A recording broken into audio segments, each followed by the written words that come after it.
Oke, Assalamualaikum warahmatullahi wabarakatuh. Ya, welcome back to my channel, Siska Wajanitia Sretnawandari.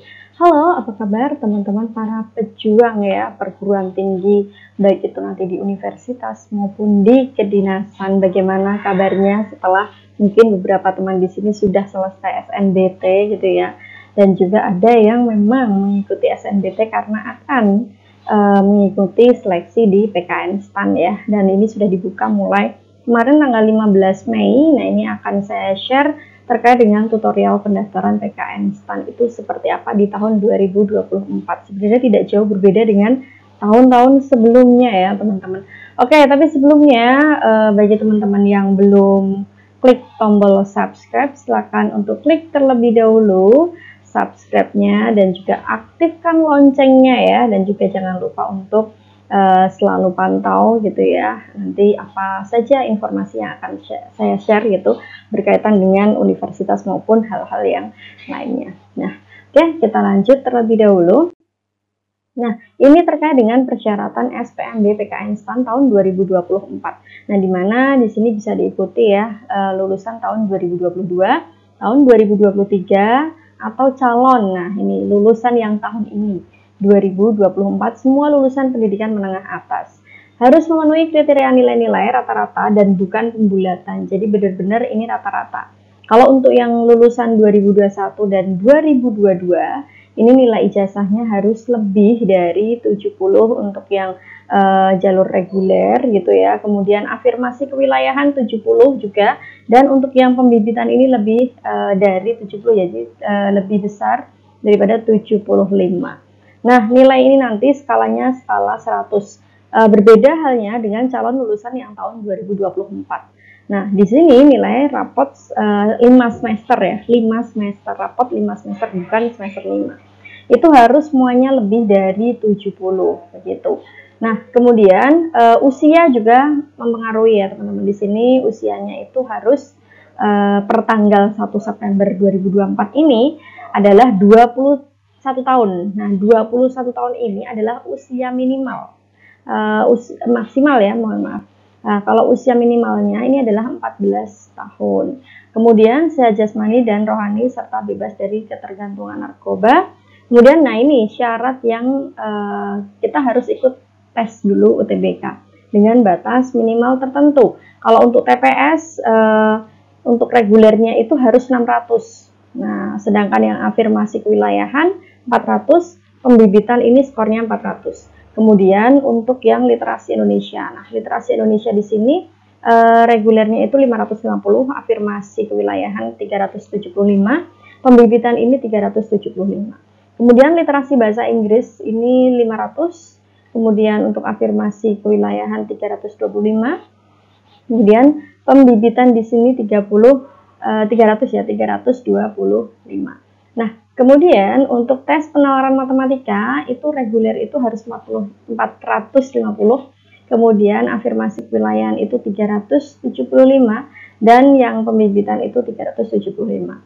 Dan memang belum pernah menikah dan bersedia untuk tidak menikah selama mengikuti pendidikan. Ini adalah syaratnya. Kemudian masih ada syarat yang lain. Nah, ini berikutnya. Nah, di sini untuk syarat tambahan jalur afirmasi. Nah, afirmasi di sini ada di Papua dan juga Papua Barat. Nah, ini memiliki orang tua lahir di provinsi afirmasi yang dipilih, yang nantinya dibuktikan dengan KTP, KK, akta lahir peserta. Nah, kemudian memiliki surat keterangan peserta ya, ADEM gitu dari sekolah, kemudian menyelesaikan SD, SMP, SMA, kota atau kabupaten afirmasi yang dipilih, dan menyelesaikan SD, SMP, dan SMA di kota kabupaten afirmasi yang dipilih. Nah, ini memang untuk yang non ADEM dengan kuota per kota atau kabupaten. Kemudian peserta dari afirmasi non ADEM dengan kuota per provinsi. Nah, kemudian untuk syarat tambahan jalur khususnya pembibitan, di sini harus berdomisili pada kota atau kabupaten provinsi pembibitan yang dipilih dengan dibuktikan KTP kartu keluarga. Kemudian memiliki orang tua lahir di kota tersebut ya, kabupaten provinsi yang melaksanakan kerjasama pembibitan yang dipilih, dibuktikan dengan KTP, KK, akta lahir peserta dari ayah dan juga ibu kandung peserta. Jadi memang untuk bibit unggul ini, pembibitan gitu ya, itu memang hanya wilayah-wilayah tertentu ya, afirmasi juga, dimana itu nanti kalau yang pembibitan itu ada semacam kerjasama begitu. Nah selanjutnya, nah bagaimana tahapan untuk kita mendaftar? Tentu saja teman-teman silakan langsung aja akses portal spmb.pknstan.ac.id. Nah di sini sudah muncul seperti ini, ada registrasi online penerimaan mahasiswa baru Politeknik Keuangan Negara STAN. Langsung aja teman-teman di sini bisa ini ya, menuju ke login gitu ya. Nah kemudian ini kita klik tombol loginnya tadi, kemudian pendaftaran akan diminta untuk memasukkan NIK dan juga password. Nah, NIK di sini merupakan NIK yang sesuai dengan KTP teman ya, nomor induk di KTP. Nah, untuk NIK diisi sesuai dengan NIK masing-masing pendaftar, kemudian password ini diisi sesuai dengan yang pendaftar buat pada portal Dikdin dan bkn.go.id. Nah, teman-teman, sebelum teman-teman menuju ke websitenya PKN STAN ini, teman-teman wajib nih harus menuju ke laman ini nih, laman ke dikdin.bkn.go.id terlebih dahulu. Karena ini pusatnya, semacam ketika kita mau daftar di kedinasan manapun, kita akan menuju ke sini ya, Dikdin ini atau SSCASN gitu. Nah, kemudian silakan klik tombol loginnya. Selanjutnya, ini tampilannya semacam ini. Kita masukkan saja NIK dan password yang sudah kita miliki, yang sudah kita daftarkan di SSCASN Dikdin. Ya mungkin next ya, nanti saya coba akan berikan juga penjelasan terkait dengan SSCASN Dikdin ini seperti apa prosesnya. Nah ini silakan NIK, password, kemudian login. Kita akan muncul semacam ini ya teman-teman. Apabila kombinasi NIK dan password sesuai, pendaftar akan dihadapkan pada halaman formulir pendaftaran semacam ini. Nah, di mana di sini di form pendaftaran ini teman-teman harus mengisi data diri, pilihan formasi, kemudian di sini ada kunci data, hasil tes, status pembayaran. Tapi teman-teman fokus dulu ya, fokus dulu di formulir pendaftaran terlebih dahulu begitu. Nah, selanjutnya di halaman formulir pendaftaran, nah pendaftar akan mendapati sebagian data telah terisi sesuai dengan isian pendaftaran di portal Dikdin dan ini ya di bkn.go.id itu terdapat keterangan data SSCN gitu kan. Nah, pada data yang diambil dari portal Dikdin ini kita cek ulang kembali gitu ya. Pastikan semua data itu sudah sesuai, sudah benar, jangan sampai salah. Di data diri ini ada pilihan formasi, kemudian ada kode registrasi, NIK, nomor UTBK. Jadi penting ya teman-teman, silakan cek kembali di kartu UTBK-nya jangan sampai salah. Kemudian ada NISN berarti nomor induk sekolah nasional, siswa nasional ya. Kemudian NPSN ini nomornya sekolah. Nah, email registrasi, usahakan email ini memang harus aktif ya teman-teman. Masih sering digunakan gitu ya, setidaknya aktif. Kemudian nama sesuai dengan ijazah ya. Sebaiknya disesuaikan dengan ijazah. Nah, kita lanjut.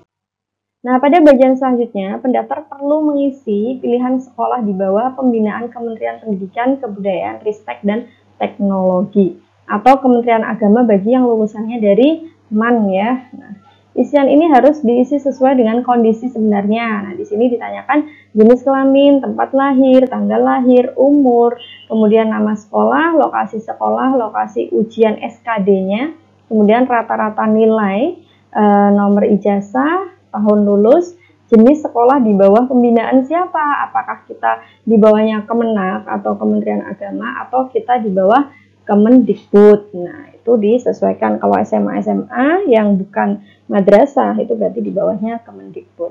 Nah, kita lanjut.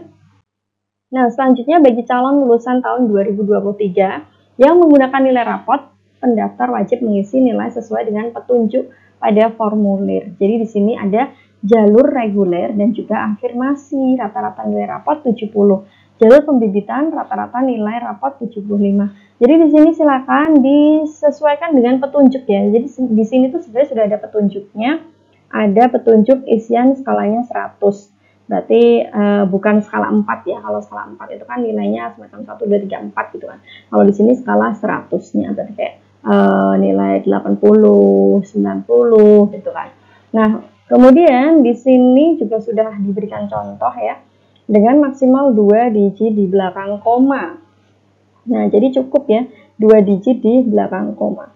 Kemudian ini sudah ada untuk skala 10, lakukan proses konversi. Nah, bagi teman-teman yang mungkin masih skala 10, bisa nih dikonversi terlebih dahulu ke skala 100. Misalnya nilai 7,25 dikonversi menjadi 72,5 begitu kan. Nah, untuk nilai yang berskala 4 bagaimana? Lakukan proses konversi itu dengan cara membagi nilai dengan 4, lalu dikalikan 100. Misalnya, untuk nilai 3,25, maka dikonversi menjadi 3,25 dibagi 4 dikalikan 100. Nah, nanti hasilnya 81,25.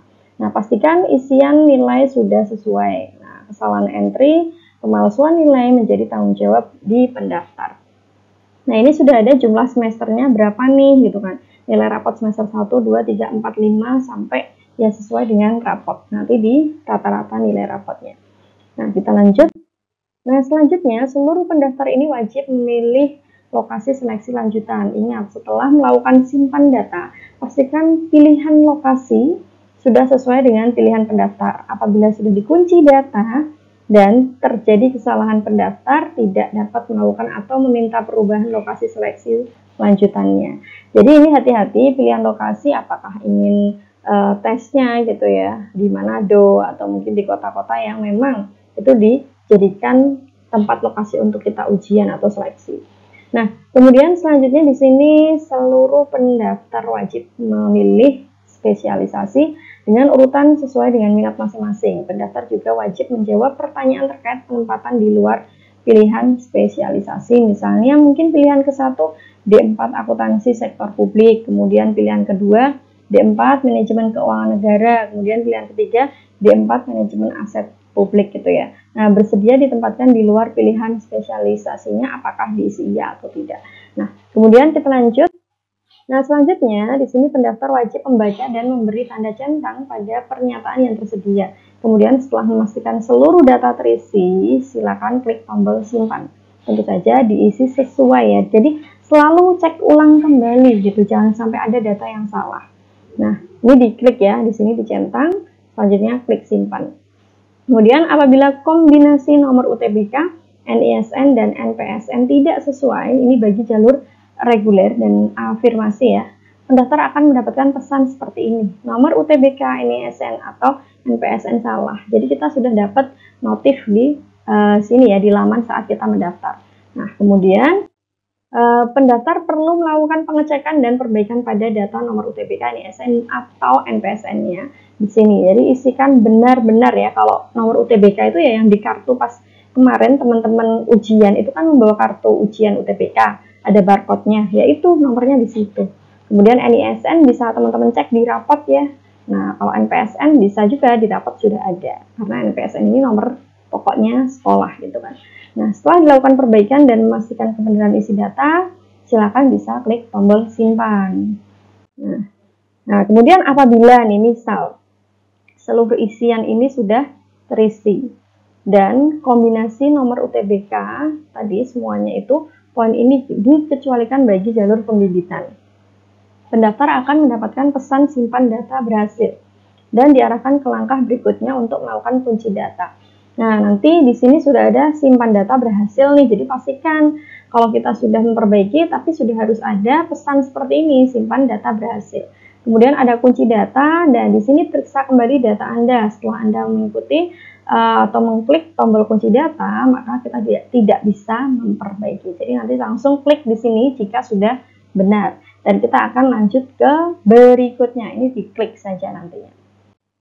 Nah, di sini pendaftar dapat memastikan kembali seluruh isian sebelum melakukan kunci data apabila terdapat data yang memerlukan perbaikan. Silakan dilakukan penyesuaian. Setelah kunci data tadi tidak bisa diperbaiki ya. Jadi langsung dipastikan berkali-kali harus selalu recheck kembali gitu.